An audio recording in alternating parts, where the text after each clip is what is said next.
Hello, and welcome to GCAP 2021. For this session, Lessons in Leadership, Tales from the Trenches, I will be your host, Chris Clay.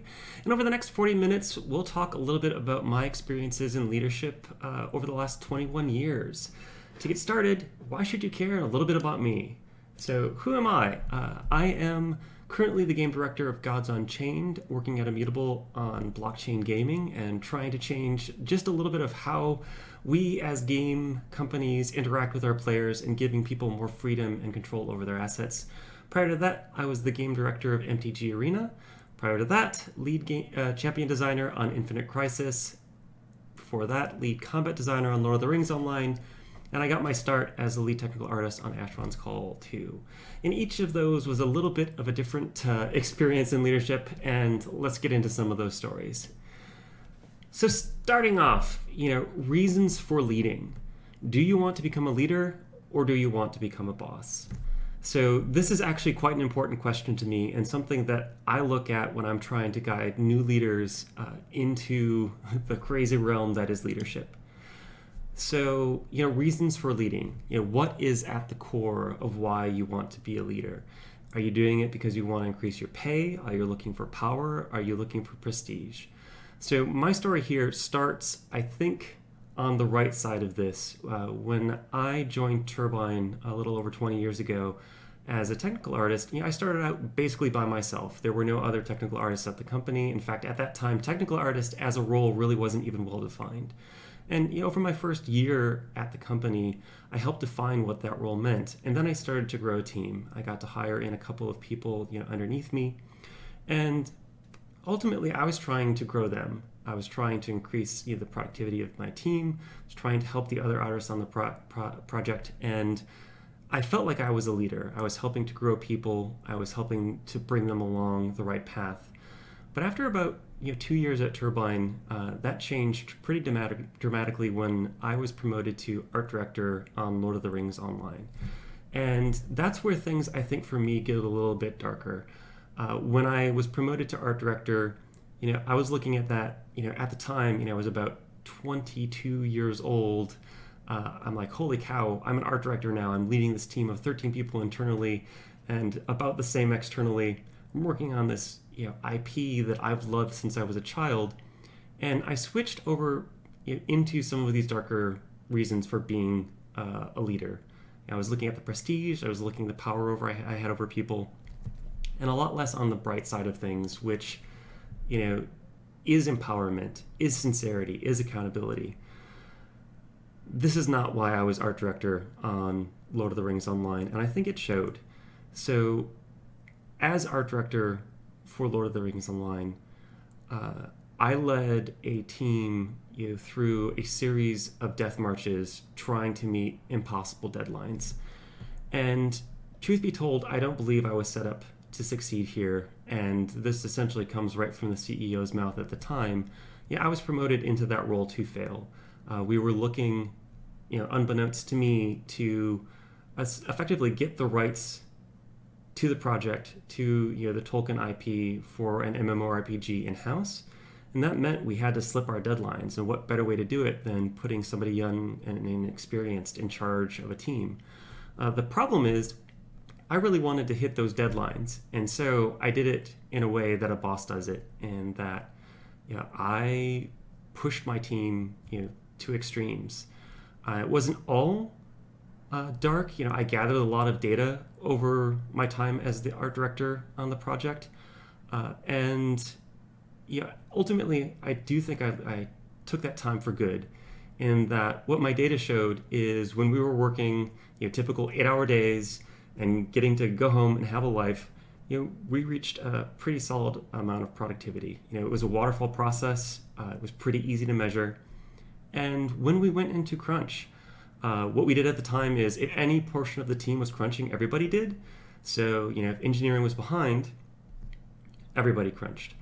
And, what the data showed is, after about a week of crunch, we really weren't getting more done than the typical 8-hour weeks. After 2 weeks of crunch, it was just about equal. After about 3 weeks of crunch, we were getting less done in 12-hour days than we would in a typical 8-hour day when people are working 40-hour weeks. And, that comes from a lot of different reasons.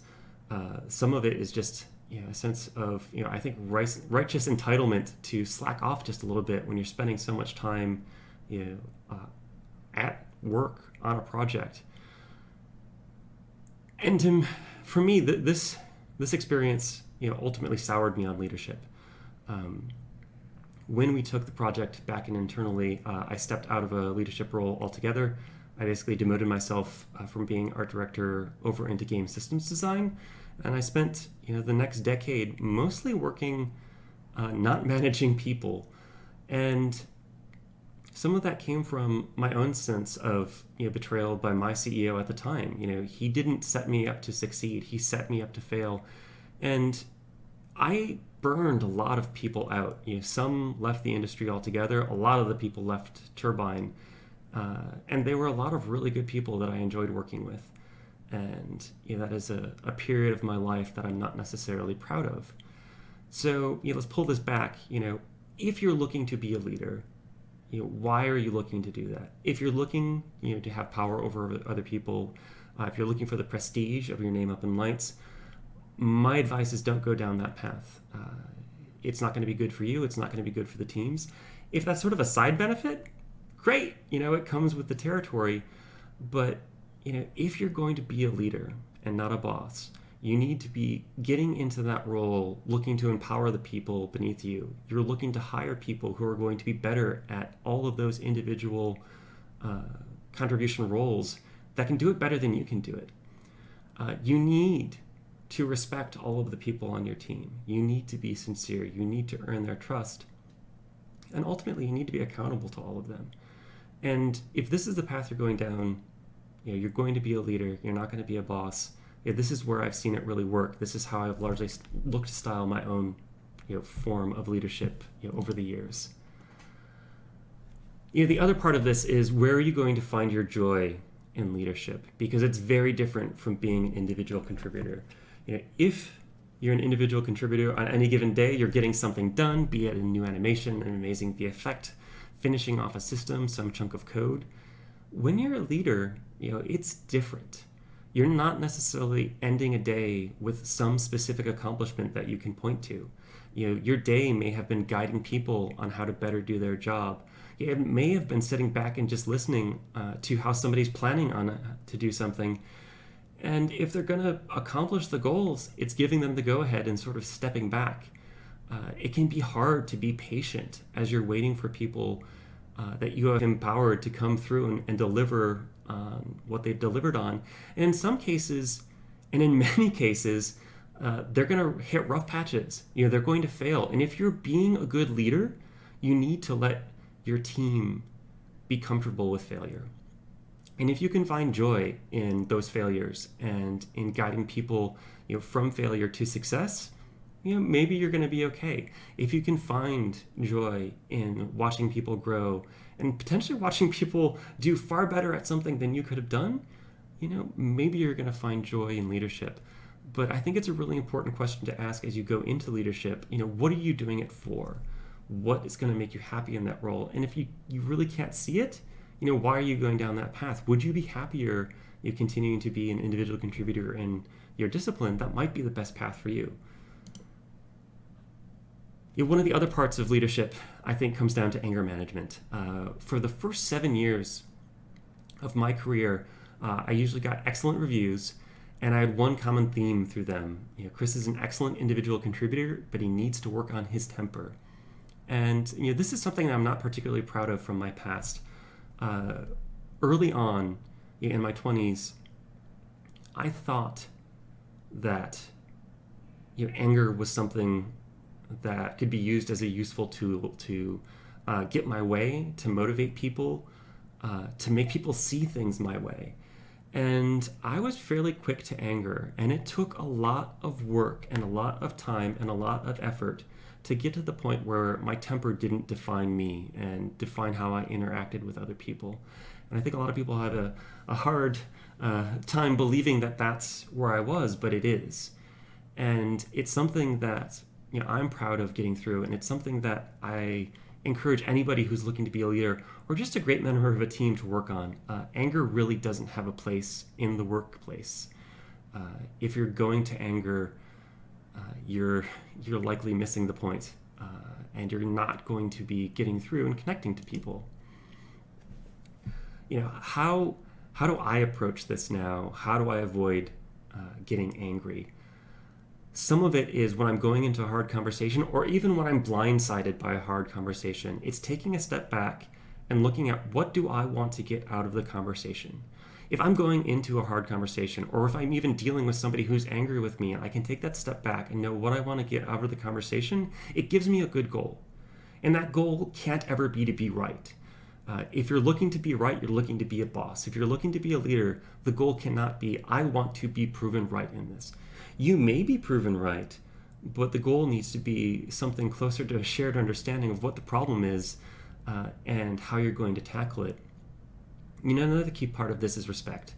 One of the things that I've gotten out of the last 20 years in the business is respect is a must. Respect applies to everyone. It doesn't matter if you're dealing with the janitor that your company has contracted to come through and clean up the place, or you're dealing with the CEO. You need to respect all of the people that you work with. And if you come in with that base level of respect, it's a lot easier to have your temper under control, because it's not something necessarily natural to get angry at people you respect. Strong beliefs loosely held. So this one is important to me in that those who go into conversations, hard conversations, looking to be right, typically have strong beliefs, and they're going to hold on to them and not waver. And this can be dangerous because if they're held tight, you want to be proven right. You want to be proven true in your beliefs, and you're not going to be listening necessarily to the other side of the conversation. And listening is an important part of holding those beliefs loosely. Because if you can hold on to your beliefs, if you can defend them, if you can work to convince the other person of your beliefs, but hold them loosely, you're open to listening to what the other person has to say and actually changing what your beliefs are.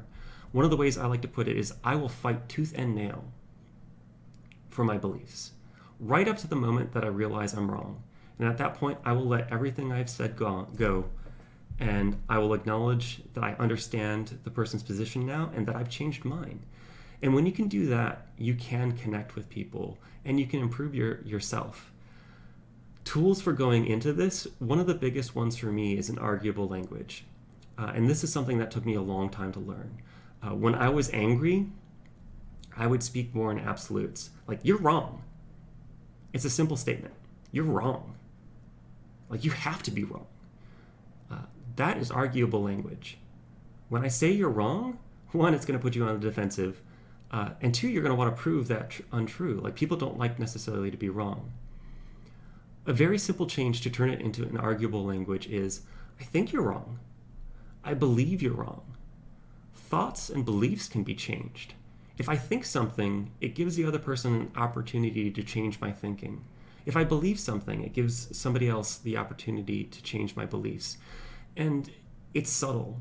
It's a slight shift in language, but it can make a huge difference to how other people interact with you.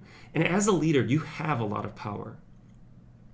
And if you're going to open up your team to challenge you, using an arguable language is a great tool in doing so.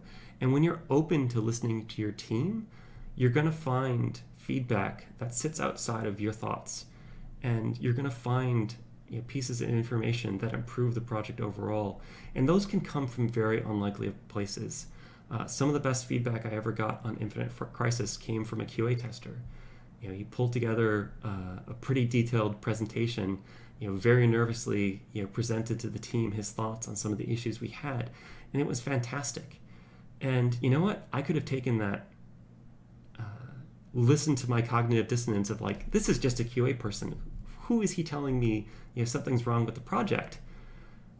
Because there's a little bit of cognitive dissonance there. It's like, I'm a lead designer. I've been working in the industry as a designer for a decade at this point. Why am I going to listen to somebody from QA? But with the tools I developed, with strong beliefs loosely held, with an arguable language, I was open to it, and it made the project better. Didn't ultimately help it succeed, but it certainly made it better. Another key point in this is cognitive dissonance. And if I could give you one tool coming out of this talk, it would be accepting the challenge of cognitive dissonance. If I've learned something over my time as a human being, it's coming to terms with my own cognitive dissonance. And it's a very uncomfortable place to be, because your cognitive dissonance is in a way protecting you.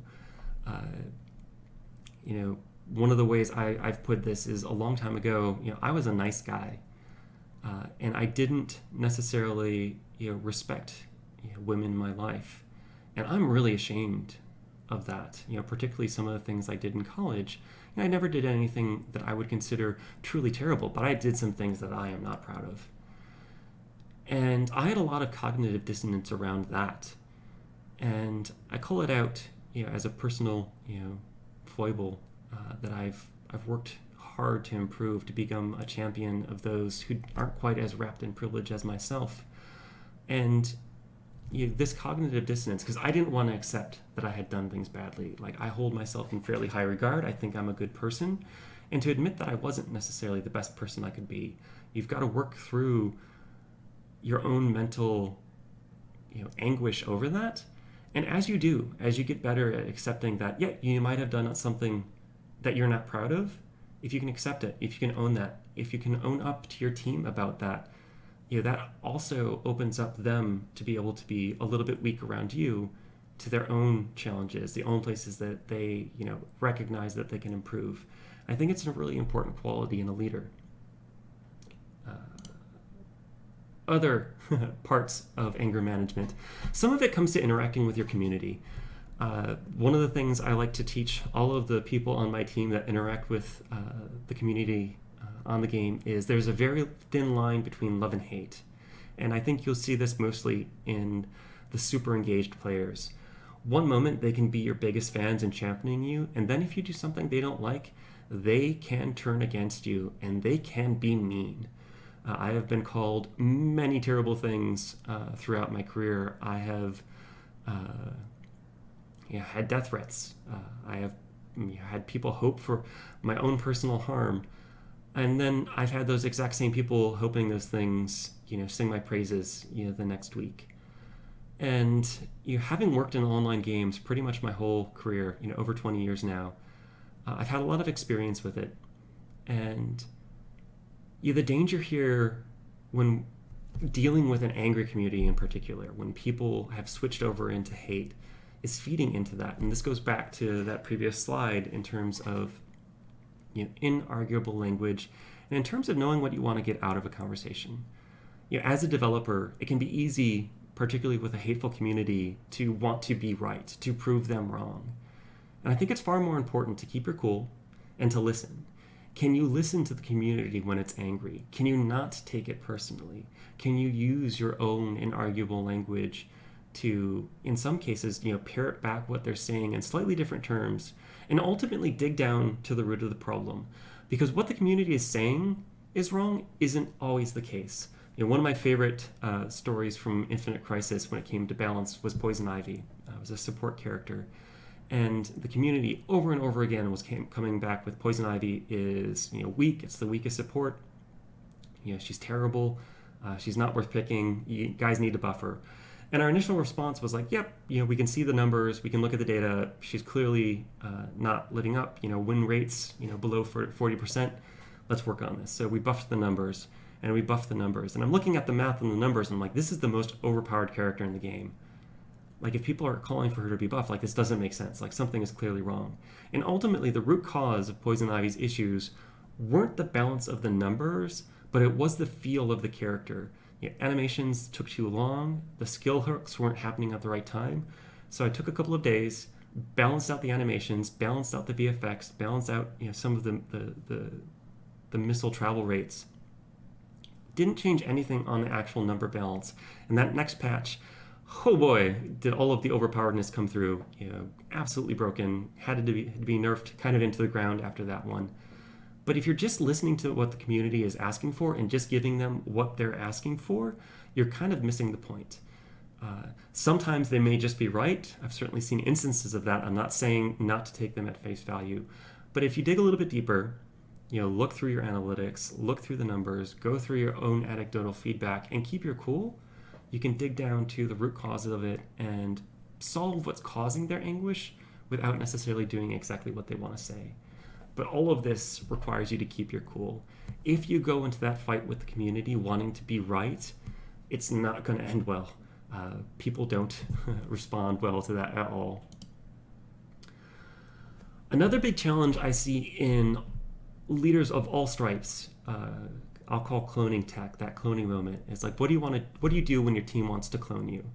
And in some ways, this is an amazing place to be as a leader. You're in high demand. People want your time. It feeds into those feelings of prestige, and it's not where you want to be. So when you hit that point, when your team wants to clone you, more so than ever, you need to be working yourself out of a job. I've often said my ambition in any role that I'm in is to work myself out of the job that I'm currently in. I want to be training other people how to do what I do. I want to be offloading what I can do to others. I want to systematize the things that take up my time. Having that attitude of wanting to work yourself out of a job is a great trait as a leader. Because if you're sharing what you know how to do, if you're empowering others to do what you can do, it opens you up to all of those unexpected opportunities. It opens you up to have time to think about the future. Not being busy is incredibly important for a leader. You can also only scale so much. If your team wants to clone you, you are failing to scale because they want more of you than you can provide. The only way you can then provide what they need is to scale others. It's offloading responsibilities to other people on your team. If they want to be cloned, it's going and finding people to come in and take on new responsibilities. You can only scale yourself so much, so learn how to scale others. And in this, there's a huge opportunity that I think often gets missed. Especially for young leaders and young bosses, there's this sense that you have to be the smartest person in the room, that you have to be the absolute best at every part of your job and everyone else's job, and that if you're bringing people in who are better at that thing than you are, that they're a threat, that they're going to come for you. And nothing can be more toxic for a workplace than that attitude. As a leader, if you're doing it right, every person you hire is going to be better at the thing you're hiring for than you are. And I say that realizing too that it's not exactly true. You're bringing in junior people, sometimes you just need to get work done. They don't need to be the best. But it is an opportunity as you're hiring new people in to look out there for people who are better at that thing that's going to make you less busy than you could do it. And if you can find those people, it's going to improve your team as a whole, assuming they fit all of your other culture requirements. All of this feeds into the danger of being busy. One of the really easy pitfalls for any new leader to fall into is the danger of being busy. So if you're busy, you look at your calendar and from the morning until the evening you're booked back to back with meetings. And being busy is easy in many ways. If you're busy, of course you've got an excuse that you couldn't think about that thing for the future, or of course you missed that inflection point in the overall industry that you should have taken because you were too busy. You missed being able to provide that feedback to somebody on the team who needed it. Or you missed taking the opportunity to see somebody struggling and bolster them up and give them a helping hand. And that helping hand can often just be great questions. It's not telling them what to do, but it's getting them to interrogate themselves. And when you're busy, you can't do that. You can't be available for your team. And that's really, really dangerous. If your team sees you as busy, if they see you as unavailable, they're not going to come to you with what they think might be a trivial thing. They're not going to come to you when they need help. They're going to wait too long. Being a leader who isn't busy is actually, I think, a really important requirement for the job. Look at your calendar. If your calendar is packed, if it's back to back, you need to be looking to offload things on that calendar. What are the things that don't give you joy? What are the things that you wake up in the morning and you dread? Great things to offload. And sometimes in that, it does mean offloading things that give you power and prestige. And this is something I've done more than once in my career. It's step back. Naturally, through the growth of a project, you might take on more responsibility. You're filling needs that need to be filled, and you get busy. And as you get busy, there's that moment where you're like, wow, in my case right now, looking for an executive producer for Gods Unchained, it's like I took over, profit and loss on the project. I took over budgeting, long-term hiring plans, and I'm like, great. Those are all super important. Those are things that I can do. It's also something that I want somebody else to do for me that is going to get more energy out of it than I do. I love working with the game itself. Great opportunity for me to go bring somebody in who's better at it than I am. And you know what? That might be hiring my own new boss. And that's okay. You don't necessarily always have to be climbing up that corporate ladder. If you can go back to that earlier question, like where do you find your joy in being a leader? Isn't always in just acquiring more of a responsibility for yourself. It isn't always, stepping up. Sometimes it can be stepping back down.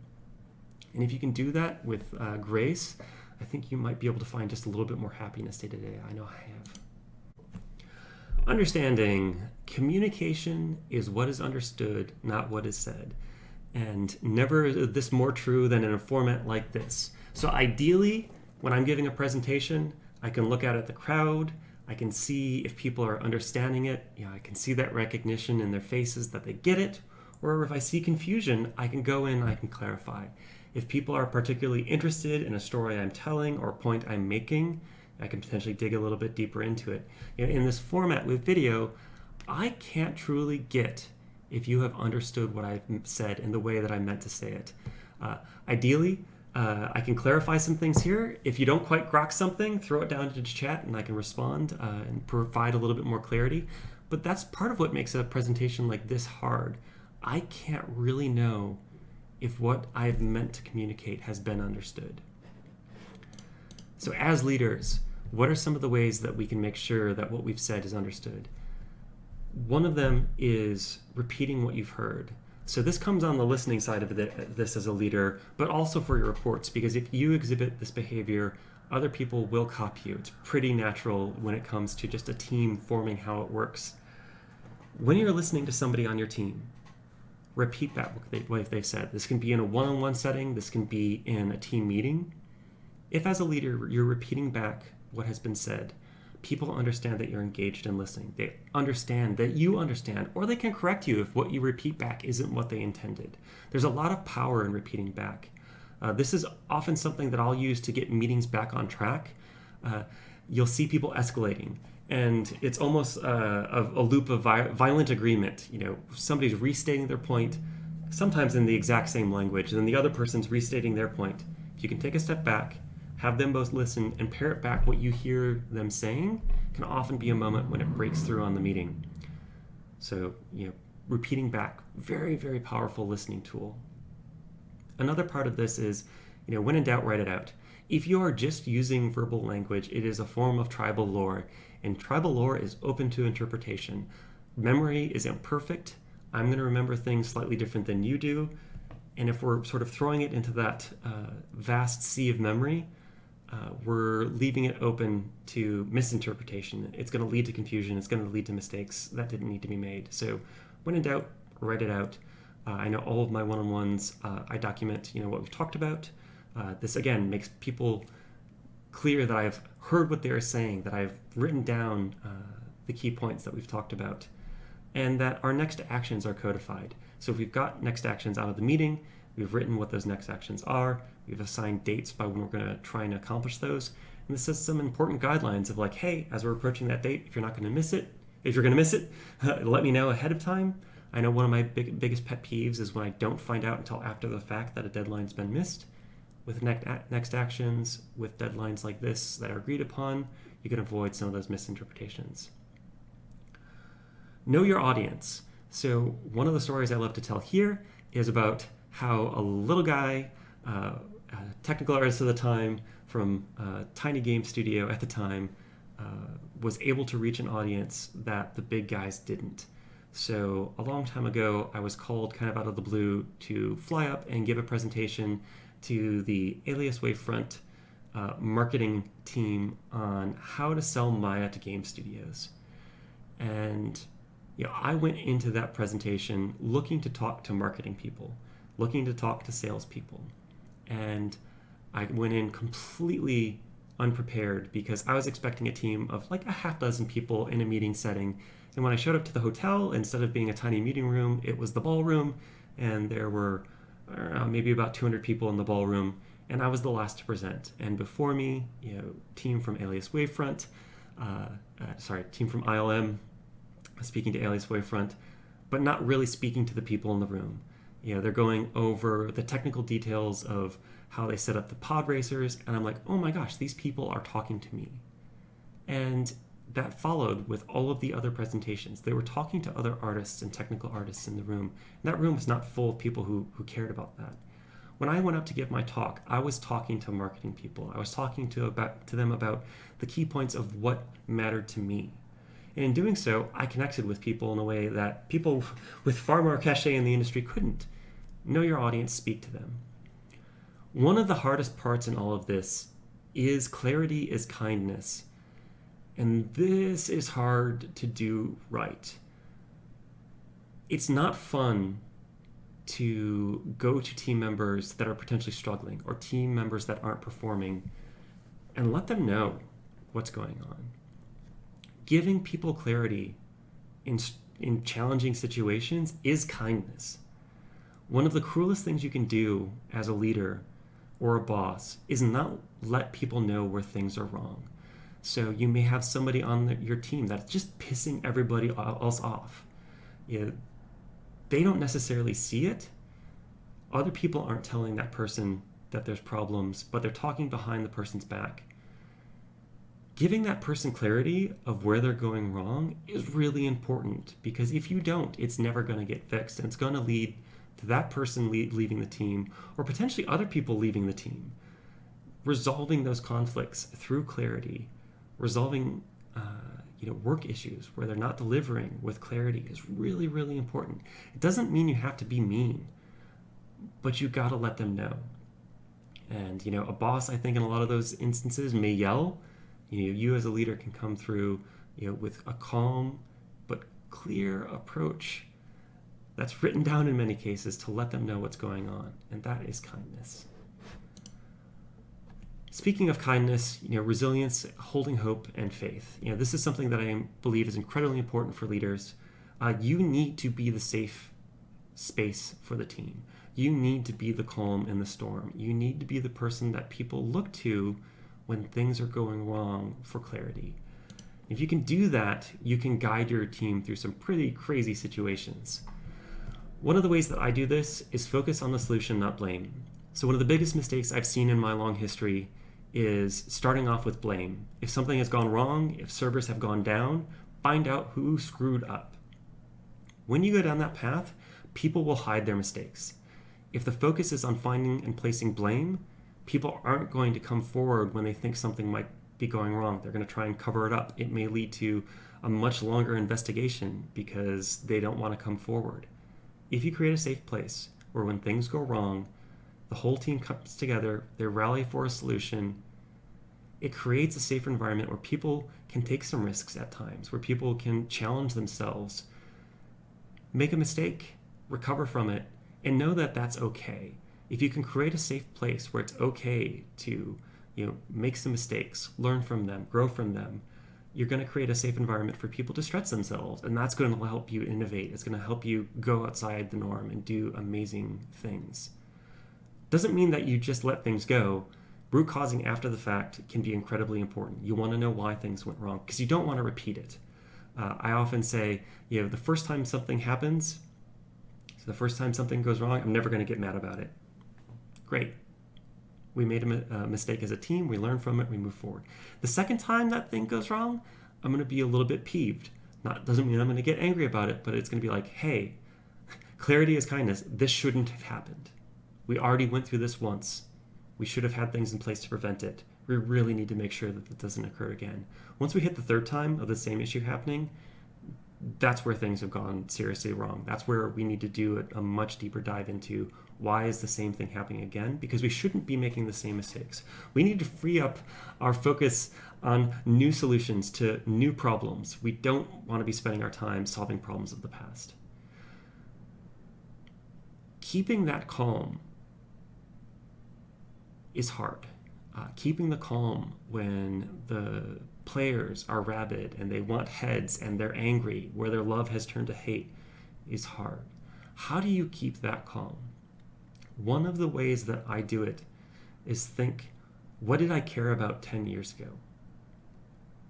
And I can tell you with some surety that when I think back to 10 years ago, I'm not thinking of that weekend that the servers went down for Lord of the Rings Online. I'm not thinking about balance problems on Infinite Crisis. I'm thinking about the big, huge, meaningful things in life. And sometimes the issues you face will be big, huge, meaningful things in life. It could be the difference between your game, succeeding in the company, staying afloat, or going out of business. I'm not saying that these things don't matter, but it can give you some context. Think about the situation you're in with your team. And are you going to care about this in 10 years? If this had happened 10 years ago, do you remember it?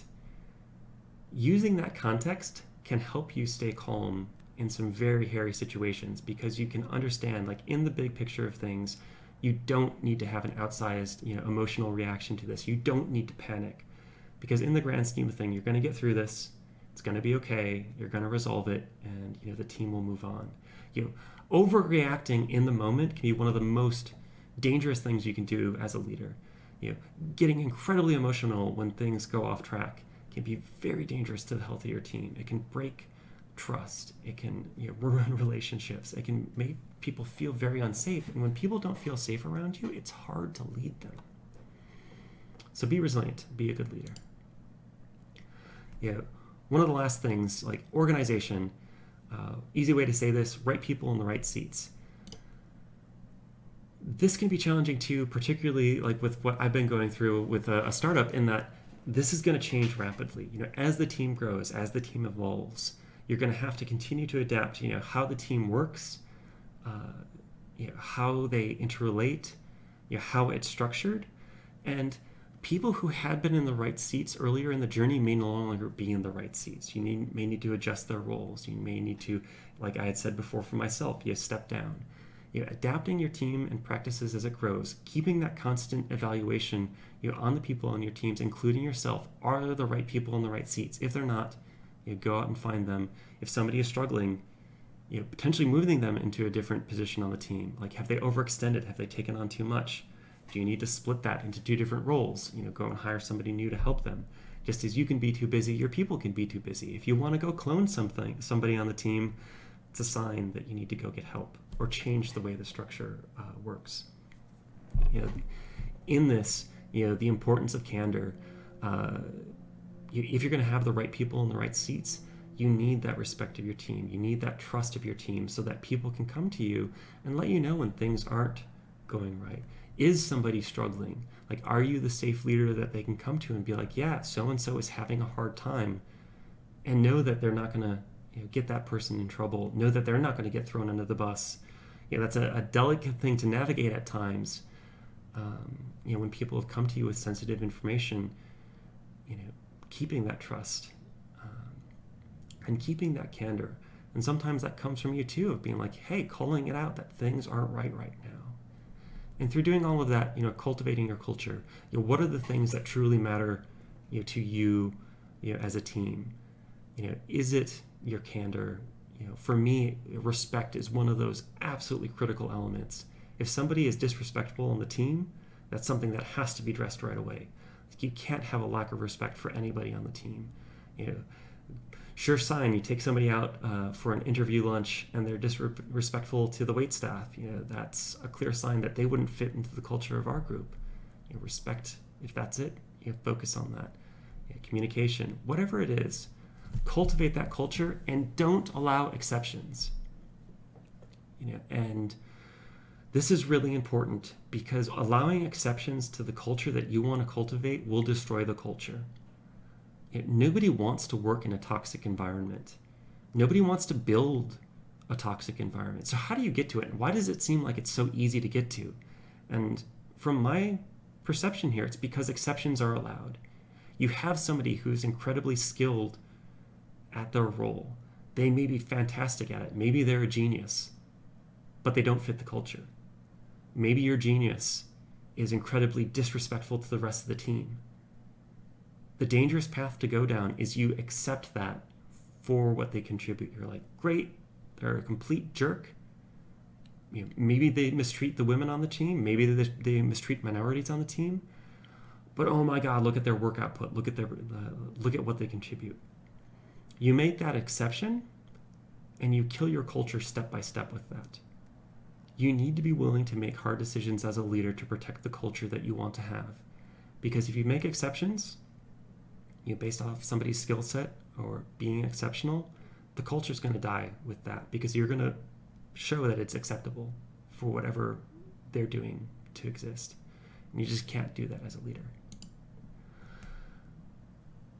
Final point before we wrap this up: vulnerability. Dropping your guard and embracing your imperfections. If you can drop your guard and embrace your imperfections with the team, if you can call out where you have done something wrong and you want to be better, if you can make it safe to be vulnerable, if you can make it safe to be weak. From weakness comes strength, I believe. From being able to admit our imperfections, we can share and we can grow. Create a place of growth. Create a place where it's okay to be vulnerable. And some of this is in opening ourselves up to being receptive, to listening. And this can come from dark feedback. So one of the absolute hardest things to do here is take dark feedback, because people are going to get angry.